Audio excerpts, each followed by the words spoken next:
আসসালামু আলাইকুম, সবাই কেমন আছেন? আলহামদুলিল্লাহ ভালো আছি আমিও। একটা ভাইয়া একটা শসা আনছে আজকে, পরে বলতেছে শসাটা কী দিয়ে রান্না করবে, আপনার কাতলা মাছের কান বা মাথা দিয়ে রান্না করলে মজা হবে। তো বলতেছে তাহলে রান্না করো। তো আমি কান দিয়ে কানটা তো অনেক বড়, তাই কান দিয়ে রান্না করলাম, অনেক মজা হয়েছে। পরে একটু সিদ্ধ করে নিলাম, হালকা একটু হলুদ দিলাম যেন কালারটা বা সুন্দর থাকে। তো এই দিয়ে আমি মশলার ভিতরে একটু তেলের ভিতরে এগুলোর ভিতরে একটু ভালো করে ভাজি করে নেব, ভালো করে একটু কষিয়ে নেব। কষার পরে তারপরে আপনার একটু ঢাকনা দিয়ে দিব।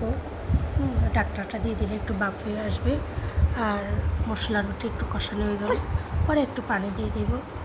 এটাই, ভালো থাকেন, আল্লাহ হাফেজ।